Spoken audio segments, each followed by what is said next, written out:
ఏం లేదు కదా. ఓకే, ఒక్క నిమిషం లైన్ లో ఉండండి. మాజీ మంత్రి జగదీష్ రెడ్డి గారు ఉన్నారు. రాకేష్ రెడ్డి గారు మీరు కూడా లైన్ లో ఉండండి. జగదీష్ రెడ్డి గారు బోరబండ డివిజన్ అనుకుంటా బీఆర్ఎస్ నుంచి మొత్తం నల్గొండ టీం అంతా అక్కడ క్యాంపెయిన్ చేస్తుంది. జగదీష్ రెడ్డి గారు వినపడుతుందా? వినపడుతుంది, నాకు భరత్ గారు వినపడుతుంది సార్. ఎట్లా ఉంది మీరు బోరబండ డివిజన్ లో? మంచి లాస్ట్ 20 days గా అక్కడే మకా వేశారు. మంచి జోష్ ఉంది. మా కార్యకర్తలు కూడా ఇవాళ ముగింపు కార్యక్రమాలు కూడా ఇప్పుడు పెద్ద ఎత్తున ఊరేగింపులు చేసినారు బ్రహ్మాండంగా. ప్రజల్లో ఏదైతే మాకు రిసెప్షన్ ఉందో అదే స్థాయిలో కార్యకర్తలు కూడా ఉత్సాహం ఉంది. ఇవాళ అంతటా కూడా బ్రహ్మాండంగా ర్యాలీలు జరిగినాయి. పెద్ద ఎత్తున మహిళలు యువకులందరూ కూడా బాగా పార్టిసిపేట్ చేసిండ్రు. మంచిగా ఉంది. మేము కాంగ్రెస్ ఏదైనా ఈ పైసలు ఇచ్చి దీని ద్వారా ప్రలోభ పెట్టి మాకు ఓట్లు వేద్దాం అనుకున్న వాళ్ళని ఏమన్నా మారుతుందేమని అనుకున్నాం, కానీ అట్లాంటి వాతావరణం కనపడడం లేదు. ప్రజలు స్థిరంగా ఉన్నారు.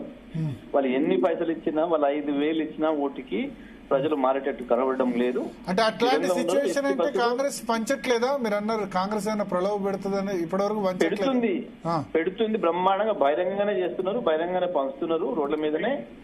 అయినా సరే ప్రజలు మారేటట్టు కనబడతలేరు. చెప్తున్నా నేను, చాలా స్థిరంగా ఉన్నారు. ఎవరు ఏమి ఇచ్చినా, ఎవరేం చేసినా, ఎవరెంత ప్రలోభ పెట్టినా ప్రజలు మాత్రం ఈసారి బీఆర్ఎస్ ని గెలిపించి తీరాలి, కేసీఆర్ కు మద్దతు ఇచ్చి తీరాలి, ఈ ప్రభుత్వం పైన నిరసన తెలియజేయాలి అని చెప్పి ప్రజలు స్థిరమైన నిర్ణయంతో ఉన్నారు. అది మాకు బాగా కనిపిస్తుంది స్పష్టంగా.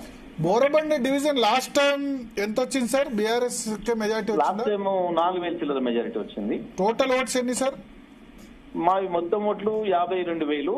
ఓకే, 30,000 వరకు పోల్ అయ్యే అవకాశం ఉంది. ఈసారి కొంచెం పెరుగుతుంది, 32,000-33,000 వరకు కూడా పోల్ అవుతుంది.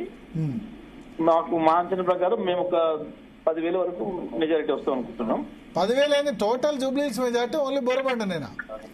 ఓన్లీ బోరబండనే 10,000 మెజారిటీ వస్తుంది మేము అంచనా ఇస్తున్నాం.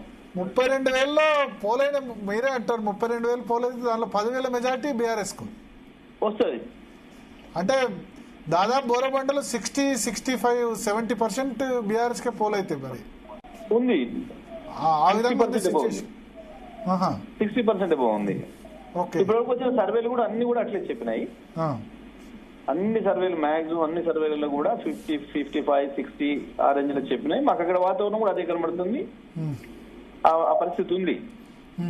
ఎందుకు సార్? రీజన్ ఏంది? స్పెసిఫిక్ రీజన్ అక్కడ మీరు అన్నట్టు ఒక్క బోరబండ అక్కడ పేదలు బాగా పేదలు ఎక్కువగా ఉన్నారు. తెలంగాణ వివిధ ప్రాంతాల నుంచి వచ్చి సెటిల్ అయిన పేదలు ఎక్కువ ఉన్నారు బాగా.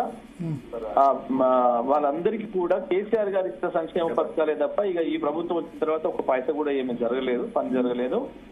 పైగా బాగా దారుణంగా వెనుకబడ్డ ప్రాంతం అది. గతంలో మనుషులకు ఇబ్బంది ఉండే, విద్యుత్కి ఇబ్బంది ఉండే. కేటీఆర్ గారు పురపాలక శాఖ మంత్రి అయిన తర్వాతనే వాళ్ళ సమస్యలు అన్ని తీరినాయి. కేటీఆర్ గారు అయితే భగీరథ తీసుకొచ్చారో దాంతోనే మంచిల సమస్య తీరింది. ప్రతి ఇంటికి నల్లాలు వస్తున్నాయి, ఉచితంగా నల్లాలు ఇచ్చిండు కేసీఆర్ గారు. విద్యుత్ కూడా చాలా మందికి అక్కడ ఫ్రీగా వచ్చింది. ప్రతి చిన్న గడ్డి కూడా ఇబ్బంది లేకుండా రోడ్లు బ్రహ్మాండంగా తీసే రోడ్లు వేసిండ్రు. కొన్ని చోట్ల నిబంధనలు విరుద్ధంగా ఉంటే కూడా నిబంధనలను సవరించి మరి బ్రహ్మాండంగా ఎట్లా ఉంటే అట్లా రోడ్డు 5 ఫీట్లు ఉంటే 5 ఫీట్లు, 3 ఫీట్లు ఉంటే 3 ఫీట్లు వేసిండ్రు. అక్కడ డ్రైనేజ్ వ్యవస్థను కూడా మెరుగుపరిచిండ్రు. వీటన్నిటితో ప్రజలు బాగా పెద్ద ఎత్తున ఈ కళ్యాణ లక్ష్మి, షాదీ ముబారక్ కార్యక్రమాలు మేము ఏదైతే పెట్టినామో అవి బాగా ఎక్కువ ఉపయోగపడి అది ప్రతి ఇంట్లో లబ్ధి పొందిరు. దాంతో ఆ రకంగా మేము ఏదైతే కేసీఆర్ గారు వచ్చిన తర్వాత బియ్యం, రేషన్ బియ్యాన్ని పెద్దవాళ్ళకి అందరికీ 6 కేజీలు చేసి, అంతకుముందు ప్రభుత్వం కేవలం ఇంట్లో అడల్ట్స్ మాత్రమే ఇచ్చేది. ఆ తర్వాత పిల్లలకు లేకుండే. కేసీఆర్ గారు పిల్లలు కూడా అన్నం తింటారు కదా 5 నెలల నుంచి అని చెప్పి ఏదైతే 6 కిలోల బియ్యం అందరికి ఇవ్వాలని చెప్పి నిర్ణయం చేసిండో దాంతో బాగా ఎక్కువ ఉపయోగపడింది కూడా ఆ ప్రాంతం వాళ్ళకి. ఆ 2,000 రూపాయల పెన్షన్ కూడా కేసీఆర్ ఇచ్చింది. దాదాపు ప్రతి ఇంట్లో ఎవరో ఒకరు లబ్ధి పొందుతున్నారు. దాంతో లబ్ధిదారులు ఎక్కువగా ఉన్నారు. కేసీఆర్ గారు ఇచ్చిన అన్ని ఈ వసతులు, సౌకర్యాలు ఏవైతున్నాయో ఇవన్నీ కూడా వాళ్ళ మర్చిపోకుండా వాళ్ళు గుర్తు చేస్తున్నారు. మేము 80 అయినా పైగా అన్నిటికీ మించి ఈ ప్రభుత్వం వచ్చిన తర్వాత ఇది పని మాకు జరిగింది అని చెప్పడానికి ఏమీ లేదు. ఇంకొకటి ఏంటంటే వీళ్ళకు కాంగ్రెస్ కు బ్యాడ్ లక్ ఏంటంటే అక్కడ పక్కనే వీళ్ళు కూలగొట్టిన సున్నం చెరువు ఏదైతే ఉందో దీని పక్కన ఆనుకునే ఉంటది, కనబడుతుంటది ఇక్కడ నుంచి వెళ్ళి. పాపం అక్కడ కూలిపోయిన ఇళ్ళ బాధితులు కూడా వచ్చి వీళ్ళ పాపం వీళ్ళ చిన్న చిన్న ఇళ్లలో కిరాయిలు ఉండడమో ఉన్నదంటే అడ్జస్ట్ చేసుకొని ఏదో చేసి పాపం పడుతున్నారు. వాళ్ళందరూ కూడా వీళ్ళ ముందే కనబడుతున్నారు. ఇట్లా అనేక కారణాలు ఉన్నాయి.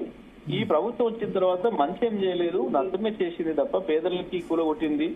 తప్ప వీళ్ళు ఏమి పని చేయలేదు అనే భావన వాళ్ళల్లో ఉంది. అది మేము ఏ ఇంటికి పోయినా సరే నేను ఎమ్మెల్యేగా పోవడం కాదు, మా మామూలు కింద కార్యకర్తలు వెళ్తే ఎవరు వెళ్ళినా కూడా అన్న మేము వెళ్ళగానే వాళ్ళే చెప్తారు, మమ్మల్ని చూడంగానే గులాబీ జెండా చూడంగానే అయ్యా మీరు ఏం చెప్పలేదు మాకు అన్ని తెలుసు, మొత్తం చూస్తున్నాం మేము మీరు 2 నెలలకి వెళ్ళి కేసీఆర్ మాకు ఇంత అన్నం పెట్టిపోయాడు, మళ్ళీ కేసీఆర్ కావాలి కదా ఆయన, మేము మంచిగా చేసినప్పుడు